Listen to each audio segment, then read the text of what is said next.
Attention, cette fiction se passe dans le sombre univers de Warhammer 40 000, et dans la société plus sombre encore des Eldar Noirs, ou Drukhari, de cruels pillards se nourrissant de la souffrance des plus faibles. Il y est abordé de nombreux sujets sensibles, tels que la violence physique et psychologique, la torture et autres actes sadiques. Cette œuvre s'adresse donc à un public averti et adulte.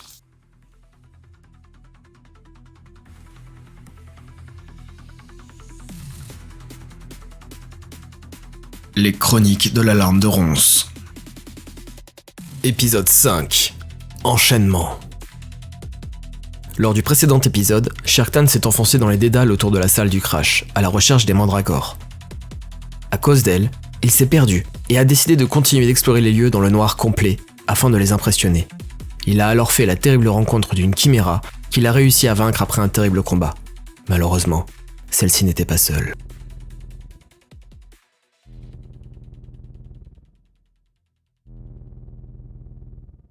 Sherktan était encerclé par 3 bêtes infernales dénommées chiméras, au milieu d'une arène oubliée, perdue dans les fins fonds des ténèbres de Comorragh. Son épaule droite était ruinée, au point qu'il avait un mal fou à lever sa main plus haut que son coude. Il n'avait pas de grenade, pas de champ réfracteur ou de téléporteur, aucun gadget qui pouvait le sauver. Et il était seul. Les bêtes s'approchaient lentement de lui, en roulant des épaules comme le font les gros félins. Ces bêtes avaient un corps sans peau, tous les muscles rouges striés de sang pleinement visibles. La tête était comme un crâne percé de dizaines d'yeux sombres. Sur leur dos, des tentacules osseux se terminaient par des dards, tout comme leur queue, semblables à celles des scorpions. Au niveau du poitrail, 2 petits bras, comme ceux qu'ont les mantes religieuses. C'étaient littéralement des créatures de cauchemar. Et elles approchaient. Celle juste en face de lui avançait très progressivement, à peine un pas lorsque Sherktan la regardait. Les 2 autres en profitaient pour le contourner de chaque côté. Elles étaient prudentes, elles avaient dû le voir tuer leur 4e congénère dans le noir, mais elles se préparaient à conclure leur chasse. Sherktan prit son pistolet en main. Il n'arrivait pas à le lever bien haut, mais gardait en joue celle en face de lui. De sa main gauche, il se préparait à frapper de son épée, les sens en éveil.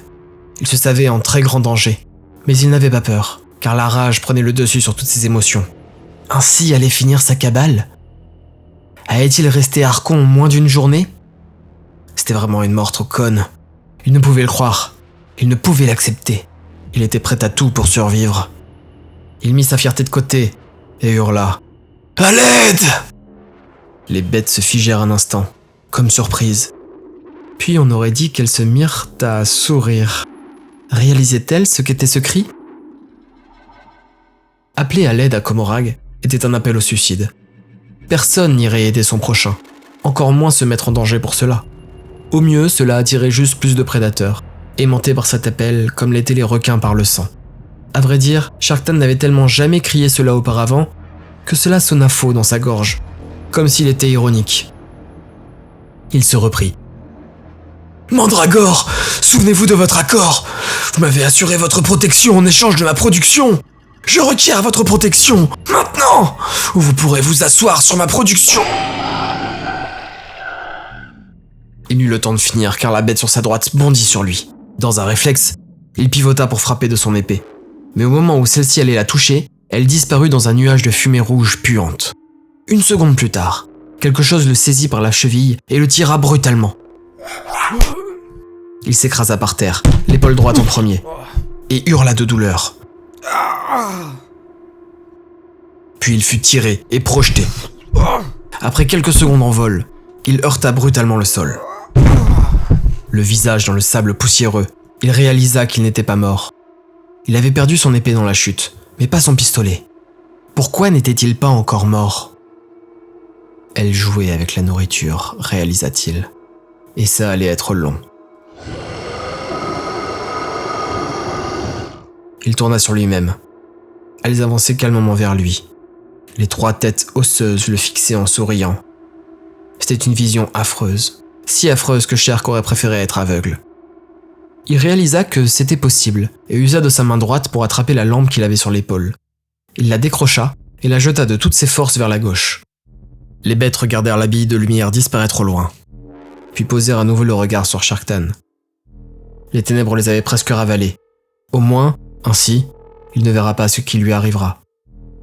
Il avait toujours son pistolet dans la main. Il était quasiment allongé dessus. Le voyait-elle? Quitte à mourir, il en emporterait un maximum avec lui. À courte portée, le pistolet blaster était véritablement dévastateur. Peut-être avait-il même la puissance de tuer les trois en même temps, si elles étaient bien proches les unes des autres. Oui, il reprit espoir. Ça pouvait marcher. Il se tint prêt. Comme si les créatures pouvaient sentir son espoir renouvelé, elles se mirent à ralentir et se firent plus prudentes. Pire, elles recommencèrent à s'éloigner les unes des autres et à l'encercler. Shere Khan jura intérieurement. Malheureusement, ce changement d'émotion en lui confirma le ressenti des bêtes qui s'éloignèrent plus encore. Elle lisait dans ses pensées ou quoi? Il fallait trouver autre chose. Il avait encore la fiole d'essence d'agonie qu'il avait prise à Cosidrion, profondément cachée sous son armure. Peut-être pourrait-il, je ne sais pas, les asperger? Ou en boire pour empoisonner leur futur repas? Soudain, une rafale heurta le flanc de celui de gauche. Elle tomba en feulant un cri affreux. Celle immédiatement à côté d'elle se téléporta dans un nuage rouge, tandis que la troisième regarda dans la direction d'où provenait la rafale. Shere Khan fit de même. Dans la lumière bleutée de la lampe qu'il avait jetée au loin, il vit passer diverses silhouettes volantes. Aucune n'avait une forme humaine. Elles étaient toutes plus petites que lui, et volaient en tous sens. Il fronça les sourcils, perplexe. On aurait dit un mélange de missiles et de tronçonneuses? Des drones équipés de grosses lampes frontales et volant à vive allure. Ce nuage de petits robots volants fonça droit vers les chiméras. Celle touchée par la rafale tomba au sol en convulsant, tandis que l'autre grogna et disparut dans un nuage rougeâtre. Les objets volants passèrent au-dessus de lui dans un vrombissement strident, perçant les ténèbres de leurs phares. Ils poursuivaient les chiméras qui étaient réapparus une vingtaine de mètres plus loin et bondissaient aussi vite qu'elles le pouvaient. Dans l'un des éclats des phares, Shere Khan vit son épée dessicante par terre, au loin. Sans réfléchir, il se tourna et tenta de se lever, lorsqu'un crochet s'engouffra dans la plaie béante de son épaule droite. Il hurla de douleur, mais la chaîne qui était accrochée à ce crochet se tendit, et il fut soudain traîné sur le sol, et se tourna sur lui-même pour voir son assaillant. Il était attaché à un surf antigrave qui volait à vive allure et sur lequel se tenait un Drukhari casqué. Son visage n'était pas visible, totalement masqué par une sphère lisse sombre. Dans une main, il tenait 2 chaînes qui le maintenaient sur son surf, ainsi qu'une petite télécommande, et dans l'autre, un long fouet d'un vert sombre. Un neurocide, une arme très sophistiquée qui dérègle le sensorium de la victime, causant une douleur atroce en surchargeant le système nerveux de ce dernier. Shere Khan comprit à cet accoutrement qui était ce Deus Ex Machina, un Belluaire. Les Belluaires sont des Drukhari qui se spécialisent dans le dressage des bêtes les plus dangereuses de l'univers. Ils dirigent ces créatures terrifiantes dans les arènes ou lors des raids dans l'espace réel, afin d'offrir des spectacles de sauvagerie toujours plus fascinants pour les spectateurs Drukhari. Celui-ci devait être en chasse de nouvelles créatures terrifiantes pour remplir ses geôles, et traquer ces créatures d'une façon ou une autre. Shere Khan se faisait traîner par le surf antigrave, à très basse altitude, au point que ses jambes frottaient et rebondissaient sur le sol, le secouant en tous sens. Le crochet dans son épaule le transperçait et élargissait la plaie à chaque à-coup. Il avait toujours son pistolet en main, mais l'état de son épaule l'empêchait de contrôler son bras droit. Impossible de le relever et d'abattre son kidnappeur. Celui-ci jouait avec lui. Il s'amusait à monter brutalement et à redescendre pour le claquer au sol. Shere prenait la chaîne dans sa main gauche. Il tentait de sortir le crochet de sa plaie en plein vol, mais les à-coups constants l'empêchaient de pouvoir contrôler le mouvement. Ricanant, le Belluaire descendit brutalement son surf, et le visage de Shere heurta le sable, avant de remonter et de continuer de le secouer. Dans sa douleur, Shere eut le temps de réaliser qu'il volait vers son épée. Il se concentra et la vit au sol. D'un mouvement de sa jambe, il pivota sur lui-même et tendit le bras pour tenter de l'attraper. La douleur était terrible, les à-coups incessants. Sûrement dynamisé par sa propre souffrance et l'urgence de la situation, il réussit ce mouvement réflexe impossible pour une autre race inférieure. Il attrapa l'épée par la lame, mais le champ énergétique dessicant était heureusement éteint. Aussi n'eut-il pas d'autre blessure qu'une profonde entaille dans la main. Rebondissant toujours en tous sens, il observa devant lui. Le Belluaire et ses drones poursuivaient les chiméras tout en jouant avec lui. Il devait se libérer au plus vite, s'il ne voulait pas finir comme repas pour l'une des bêtes du Belluaire. Mais actuellement, les chances étaient pour le moins minces. Le surf antigrave fit un virage sec, et la chaîne tira une fois de trop dans sa plaie. Les os qui le soutenaient se brisèrent, et Sharktan se décrocha dans une explosion de chair. Il s'écrasa en roulant dans le sable, le flanc droit en ruine. Il fut de nouveau dans les ténèbres, si dense qu'il ne sut s'il était toujours conscient. Le souffle coupé, il tenta de se relever. Tout son flanc droit était un océan de douleur, et cela se propageait à son abdomen. Il se rendit compte qu'il avait perdu ses armes, et se mit à tâtonner tout autour de lui, avant de retrouver son épée, plantée en lui. Il mit du temps à réaliser qu'il s'était littéralement empalé sur sa propre arme. Le pommeau et une partie de la lame barbelée, osseuse, sortaient de sous sa cage thoracique. Son bras droit était sur le point de se détacher. Son visage devait être couvert de sang et de sable. Il toussa, crachant du sang, puis se mit à rire doucement. Tant de douleur en même temps, ça avait un côté euphorisant. Il se sentait aussi vivant que mourant à la fois. Il était assez difficile de comprendre le rapport avec la douleur qu'ont les Drukhari. Beaucoup d'entre eux s'auto-mutilaient. La plupart des armures des Kabbalites avaient leur intérieur couvert de crochets ou de lames de rasoir, par exemple. Et pourtant, ils ne s'exposaient pas volontairement aux tirs ou aux lames de leurs ennemis, et faisaient tout pour éviter de se faire capturer et torturer par un congénère sadique. C'est parce que la soif des Drukhari est pour la nouveauté et l'intensité. Or, on ne peut expérimenter en étant mort ou captif. On ne peut découvrir de nouvelles choses si on s'est trop abîmé. Là peut-être était la plus grande différence entre les Drukhari et les suivants de Slaanesh, le prince des excès. Slaanesh avait été créé par cette soif de nouveauté et d'excès des anciens Eldar. Il était le reflet de leurs désirs, tandis que les suivants du dieu sombre étaient le reflet des désirs de celui-ci, et l'assoiffé n'avait aucune limite mortelle, aucun instinct de conservation. Les Drukhari rêvaient d'expérimenter les plus extrêmes sensations, mais ils avaient peur de mourir. Ils savaient que ne pas expérimenter les tuerait tout autant. Aussi vivaient-ils dans cet équilibre instable et précaire. Ils expérimentaient par procuration, via leurs esclaves ou les spectacles, ou bien cherchaient-ils richesse et gloire pour se payer les services de puissants émoncules capables de le ressusciter. Mais la mort était le pire ennemi de tout Drukhari. Sharktan était d'ailleurs terrifié par l'imminence de sa propre mort. Mais cette terreur, ainsi que la douleur et l'intensité des violences qu'il subissait, le galvanisait tout autant. Une énergie équivalente à l'intensité de ce qu'il vivait l'infusait et le dynamisait. Aussi eut-il la présence d'esprit de se mettre à la recherche de son pistolet blaster. Dans le noir complet, et avec sa seule main capable, il se mit à tâtonner. Son corps en ruine ne répondait quasiment plus. Au loin, tout autour de lui, il voyait les lumières des drones qui tourbillonnaient. Elles semblaient avoir capturé une deuxième chiméra. Une lumière l'éclaira soudainement. Un drone fonçait vers lui. Cela lui permit de voir son pistolet blaster non loin au sol. À peine l'eut-il en main qu'il pivota et mit le drone en joue. C'est un assemblage étrange de 4 lames tronçonneuses reliées à un module antigrave avec réacteur. Et lui fonçait droit dessus. Les lames vrombissantes, bientôt suivies par un deuxième drone. Chaque tiraille fit exploser la machine. Il mit en joue le deuxième, une sorte de boule avec 2 tiges à l'avant. Mais il n'eut pas le temps de tirer qu'un arc électrique provenant de cette tige étrange le frappa avec la puissance de la foudre. Il fut projeté en arrière et se tortilla sous l'effet du courant qui parcourait ses nerfs. Il eut l'impression que cela dura une éternité. Lorsque cela cessa enfin, il releva lentement la tête, par à coups. Il était encerclé par les petits drones antigraves. Les lames vrombissaient doucement tout autour de lui. La boule électrique avait ses tiges pointées vers lui, prête à tirer. Il n'arrivait déjà quasiment pas à relever la tête, tous ses muscles tressautaient. Le surf antigrave arriva en glissant vers lui. Il devina la silhouette du belluaire qui se tenait dessus. Ses phares l'éblouissaient. Il tenta malgré tout de relever le bras et de l'abattre. Malheureusement, le courant qui le parcourait encore l'empêchait d'avoir un mouvement vif et précis. Et alors que son poignet se relevait lentement, avec des à-coups, un fouet claqua dans l'air et lui lacéra l'avant-bras.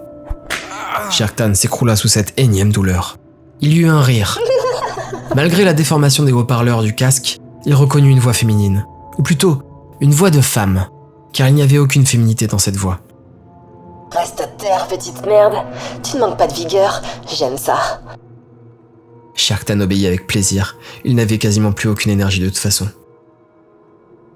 Qu'est-ce que tu fais ici tout seul dans le noir? T'es perdu, beau gosse?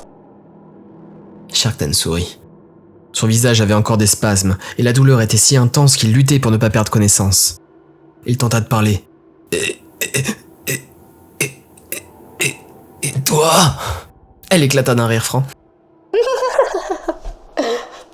Sharktan se demandait s'il n'était pas en train de tomber amoureux de cette tortionnaire. Une séance de torture poussée était parfois considérée comme des préliminaires amoureux dans la société tordue des Eldar noirs. Moi je chasse, imbécile, et je dois dire que tu as fait un très bon appât. Tu vois mon con, ces chiméras vivent dans le warp, et pour les capturer, faut les attirer dans l'espace réel. Le mieux, c'est de trouver un lieu proche d'une conjonction, et d'imaginer très fort ou de ressentir des choses intenses. Ça résonne dans le warp, et ça les attire comme un ver au bout d'un hameçon. J'imagine que c'est ce que t'as fait, bolos? T'as rêvé à des trucs, puis t'as eu très très peur? Ah ouais. Mais ça répond pas à ma question. Qu'est-ce que tu fais ici, tout seul? Shark retrouvait lentement ses capacités. Il savait que tenter de l'abattre signerait son arrêt de mort. Elle avait décidé de parler? Tant mieux. Il pourrait peut-être l'embobiner.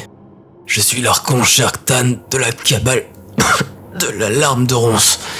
Je suis ici pour passer un accord avec les mandragores qui vivent dans les ténèbres. Toi, Archon? Comment est? Tu me prends pour une truite? Elle est où ta cabale? Ils sont où tes copains? Mon escorte est morte, mais l'accord a été trouvé. Ramène-moi auprès des miens, et je te récompenserai grassement. Ouais, bien sûr. Je vais te mettre un petit pansement à être ramené, et tu me couvriras de pierres précieuses, c'est ça? Ma cabale produit de l'essence d'agonie de première qualité. Elle soupira. Ah mais en fait, tu me ferais vraiment pour une esclave torche-cul ou quoi? C'est vexant. Sharktan rangea son pistolet dans son étui. Elle recula. Oh, tu fais quoi là? Attends, regarde, dit-il en continuant son geste. Il glissa ses doigts entre deux plaques d'armure défoncées. Il en sortit une petite fiole grise. Je ne te mens pas. Regarde, j'en ai même sur moi. Le surf antigrave approcha. Shark fit un mouvement pour cacher la fiole. Non. D'abord tu me ramènes, puis je t'en donne. Elle rit à nouveau. Non mais toi t'as pas compris la situation là. T'as une épée dans le bide, t'es à moitié crevé. Je pense même pas te ramener pour te filer à bouffer à mes clébards. Mais t'as cru que t'étais en état de négocier? Elle s'approcha encore. Qu'est-ce qui m'empêche de te tuer, là, tout de suite, et de me servir sur ton cadavre? Et les ténèbres s'illuminèrent de flammes verdâtres, alors que des silhouettes fantomatiques couvertes de runes apparaissaient en tous sens. En moins d'une seconde, plusieurs drones explosèrent dans des boules de feu vertes. La belluaire recula brutalement en évitant les projectiles. Elle s'enfuit en trombe et fut bientôt à plusieurs dizaines de mètres en hauteur. Shark vit sa lumière s'éloigner dans les ténèbres sans demander son reste, disparaissant bientôt comme une étoile filante, immédiatement suivie par une dizaine de petits drones qui la suivaient. Ceux détruits lâchèrent quelques étincelles ou arcs électriques, mais bientôt les ténèbres reprirent leur royaume. Tout redevenait noir. Totalement noir. Les ténèbres. À moins que c'était parce que Sharktan était en train de perdre connaissance.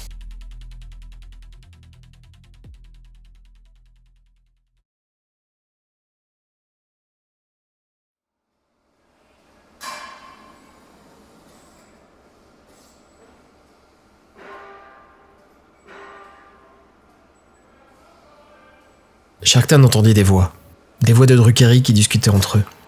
Il entendait des bruits de caisses qui étaient déplacées, de morceaux de métal jetés au sol, de pas. Il réalisa qu'il était allongé sur un sol moelleux, recouvert de tissu. Il bougea et la douleur le ramena brutalement à la réalité. Il tourna la tête, regarda autour de lui. Il y avait une très légère lumière qui provenait d'un couloir non loin. Dans cette pénombre, il distingua son bras à moitié arraché, son épaule en charpie, et le pommeau de son épée qui sortait de son ventre. Au-dessus de lui, des draps accrochés à un baldaquin luxueux. Il était dans un lit. Il regarda tout autour. Oui, c'était bien la toute première pièce qu'il avait explorée. Il était donc revenu auprès des siens. Mais comment? Il pivota ses jambes et usa de son bras valide pour se redresser. Il remarqua alors que quelqu'un était assis au bout du lit. Non, pas quelqu'un. Quelque chose. Une créature sombre, aux cheveux blancs, tombant sur une robe faite de peau écorchée. Il soupira, et son souffle se transforma en une brume glacée. Pas besoin de plus de luminosité pour comprendre ce qu'il attendait au bout du lit. « Alors, je suis finalement devenu une ombre ?» grimaça-t-il. La créature rit doucement. Tu ne seras jamais une ombre. Sherk t'attendit. Quand il fut certain qu'elle avait fini de parler, il demanda « Alors, pourquoi m'avoir sauvé ?» Tu nous appartiens. À nous. Pas à elle. J'aurais aimé que vous interveniez un peu plus tôt cependant. Il manquait un si beau spectacle.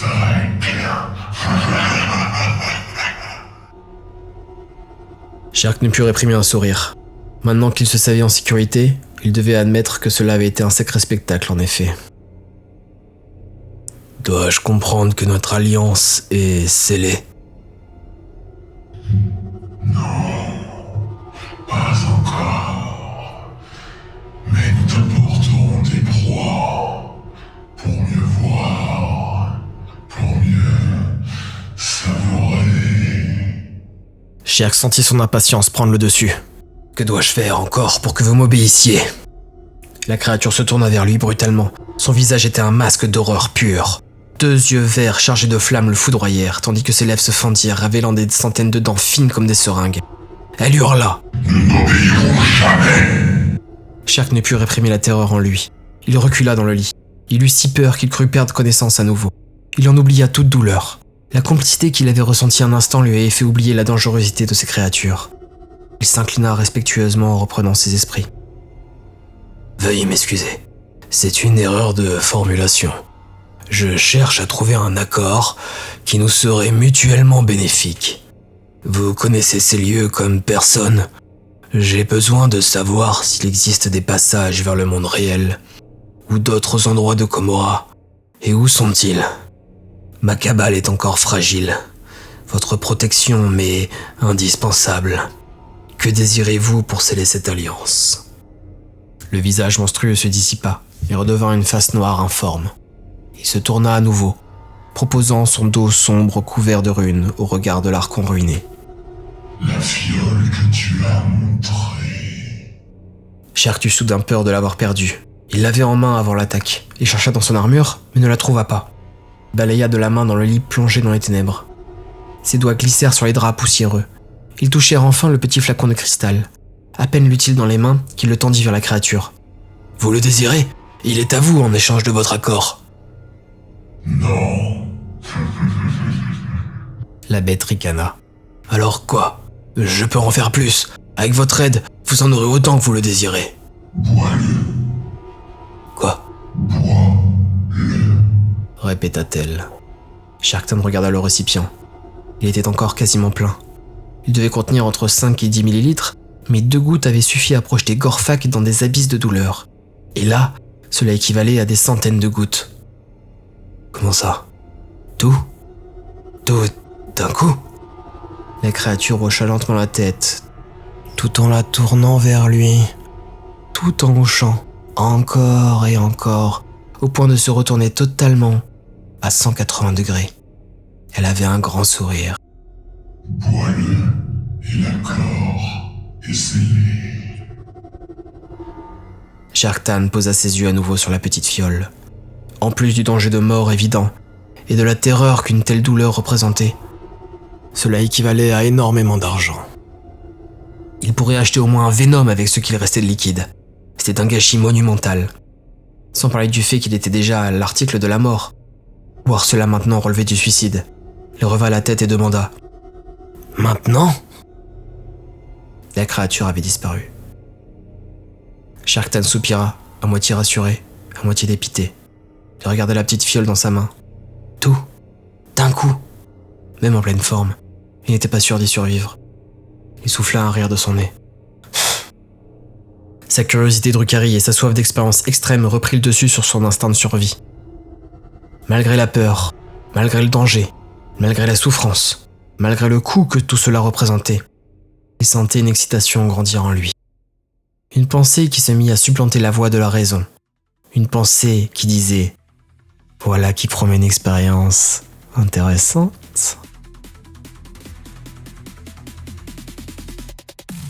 C'était le 5e épisode des Chroniques de l'Alarme de Ronce. Les vacances d'été étant terminées, je me rends compte qu'il m'est difficile de tenir un rythme de 2 épisodes par mois en plus de mon travail. Entre l'écriture, l'enregistrement et le montage, chaque épisode nécessite plus d'une dizaine d'heures de travail. Comme je privilégie la qualité à la quantité, je vais donc un peu ralentir. Heureusement, je vois le nombre d'écoutes et de commentaires augmenter doucement, et cela me motive dans mon projet. Si vous voulez m'encourager, vous savez comment faire. Abonnez-vous, commentez et surtout, parlez-en autour de vous. À bientôt pour de nouvelles aventures.